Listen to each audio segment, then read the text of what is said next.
La nouvelle version de l'une des wings les plus légères au monde vient de sortir. J'ai eu la chance de tester cette Reedeen Supernatural 2025 depuis plusieurs mois et je vous partage tout de suite mon feedback sur cette aile vraiment sous-cotée sur le marché.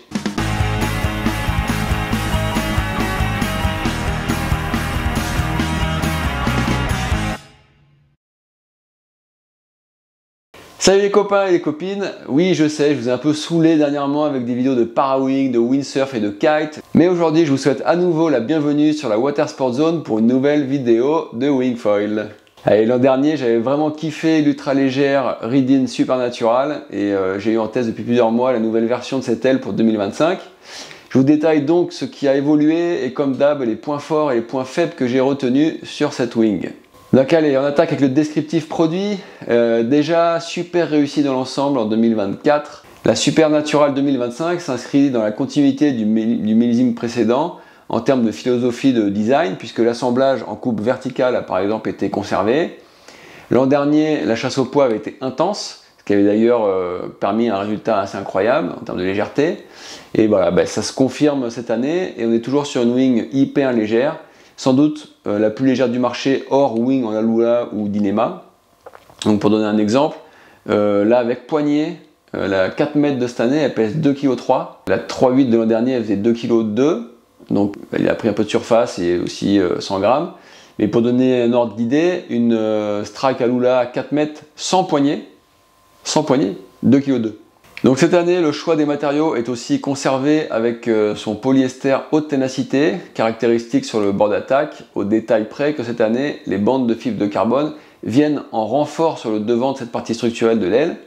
Le but de cette bande de carbone qui va tout du long du bord d'attaque, c'est de renforcer la rigidité structurelle du bord d'attaque en flexion pour mieux contrôler la tension de chute, mais sans avoir une aile rigide et intolérante dans les bras. La conséquence de cet apport, c'est l'abandon des wings Alula chez Reedeen. Donc le prix, il reste ainsi contenu pour une wing tout de même bien haut de gamme. Et donc il reste similaire à l'an dernier, à quelques euros près. Je vous mets les prix à l'écran. Alors ce qui ne se voit pas au premier coup d'œil, mais qui a été fait, c'est que Damien Girardin a retravaillé tout l'angle d'attaque du profil de l'aile, ainsi que le diamètre du bord d'attaque aussi. L'autre changement majeur sur ce nouveau millésime intervient au niveau des surfaces qui se déploient désormais tous les 0,5 m², et donc je vous mets le détail à l'écran. Au niveau de l'équipement, Reedeen ne change pas une équipe qui gagne. On retrouve donc les mêmes poignées carbone ultra légères et leur grip fin. L'embout de valve unique en son genre, efficace, mais à ne surtout pas oublier à la maison, et le sac ample et de qualité. Maintenant, on va passer sur l'eau, puisque c'est quand même le plus important. Pour ne pas changer, je vous livre donc les points forts que j'ai retenus de mes essais. En premier lieu, comment ne pas mentionner la légèreté de cette Supernatural. Son poids plume est un atout dans toutes les phases de navigation, de la manipulation de base au pumping, en passant par les bords de ligne droite, les manœuvres, etc. Évidemment, c'est un atout super important en free fly également, un domaine où elle n'a rien perdu de sa superbe. Super stable, la Reedeen suit le rider sans se faire remarquer et on ne peut pas rêver mieux. En fait, c'est ce dont on a besoin. C'est juste de ne pas avoir à penser à la wing et de surfer en pouvant regarder où on va, en se concentrant sur ses appuis, mais surtout pas en se disant « Ah, la wing m'embête, etc. » Donc là, vraiment, c'est vraiment super agréable en fait. Et je me demande même si cette année, cette Supernatural, elle ne progresse pas encore en stabilité dans ce domaine. La poignée avant ergonomique, elle permet aussi une prise pistolet qui rassure les moins expérimentés en free fly et qui permet un retour plus rapide à la propulsion vélique, voire une propulsion partielle pour entre guillemets tricher un peu. Mais voilà, pour ceux qui en ont besoin, c'est quand même une aide. Globalement, la Supernatural 2025 reprend toutes les qualités du modèle 2024 que j'avais particulièrement bien aimé et que j'ai utilisé régulièrement toute l'année. Puissance à bas régime pour se lancer efficacement, stabilité, légèreté, plage d'utilisation.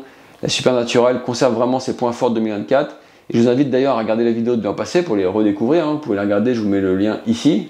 Et grâce à ces petits changements, elle progresse en revanche au niveau des performances, même si c'est pas pour autant une bête de racing, on va pas se mentir. Mais en même temps, c'est pas non plus ce qu'on lui demande. Donc elle, c'est plutôt le freeride, et c'est très bien comme ça. Avec une tension de chute mieux contrôlée, un peu sur le même principe que la F1 Strike à Alula, la voile elle est plus stable en ligne droite, la remontée au vent est désormais légèrement plus constante. Cela se manifeste en particulier lorsqu'on est surtoilé et qu'on demande beaucoup à la voile. Au niveau des jumps aussi, autant dans le pop que dans la sustentation, Le fait d'avoir un leading edge plus nerveux grâce aux bandes de carbone, cela aide à obtenir plus de réactivité et de meilleures performances lorsqu'on tire plus fort sur la wing. C'est d'ailleurs aussi valable quand on pompe, en fait, en pumping. En fait, les bandes de carbone sur le bord d'attaque, elles viennent agir un peu comme un mât avec un pourcentage de carbone plus élevé, pour ceux qui connaissent un peu comment fonctionnent les voiles de windsurf par exemple. Donc au niveau des points faibles, bien que j'aime beaucoup cette Reedine Supernatural, j'essaie de ne pas me laisser aveugler par cet amour. Alors oui, je sais, les poignées n'ont pas changé depuis l'an dernier, elles ne m'avaient pas dérangé l'an dernier, mais pour autant, après réflexion et avec un peu de recul, autant voilà, elles sont très légères et procurent un bon contrôle, une préhension super directe, autant il est vrai qu'on peut les trouver un peu peut-être carrés et agressifs pour les mains. Donc voilà, ce ne sont pas les plus confortables, c'est ce que je pourrais dire. Et par ailleurs, en fait, c'est vrai que certains auraient aussi aimé avoir un boom sur cette voile. Alors la bonne nouvelle, c'est que une version boom de cette Supernatural arrive un peu plus tard, je crois.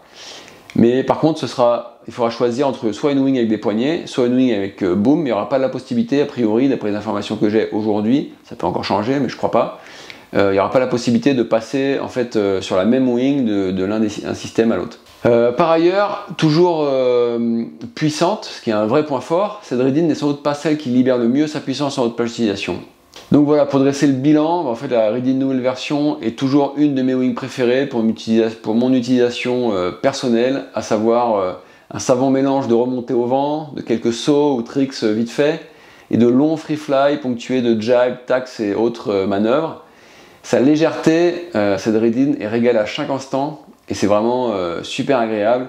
Cette année, en fait, le bonus de nervosité est bienvenu.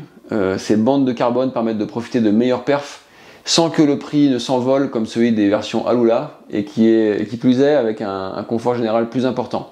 Donc le bilan, il est particulièrement positif pour moi sur cette voile qui compte toujours parmi mes favorites. Je ne sais pas si c'est son nom qui m'inspire ce commentaire ou si c'est son comportement qui a inspiré son nom au team Reedine, mais avec cette wing, et c'est ce que j'ai expérimenté sur l'eau, tout est super naturel. Donc je ne ressens pas le besoin de forcer les mouvements et le ride n'en est que plus sympa. Donc elle compte toujours parmi mes favorites, je viens de le dire, surtout pour un usage freeride, free fly, manœuvre et vague. Et elle a quand même moins d'atouts, il est vrai, pour ceux qui recherchent une wing très axée performance pure ou harnais pour aller très vite. Mais de toute façon, j'en ai déjà parlé, mais c'est pas son programme. Allez, n'oublie pas de laisser un commentaire et un like avant de partir et bien sûr de t'abonner si tu ne l'as pas déjà fait. Perso, je te donne rendez-vous samedi prochain pour une nouvelle vidéo.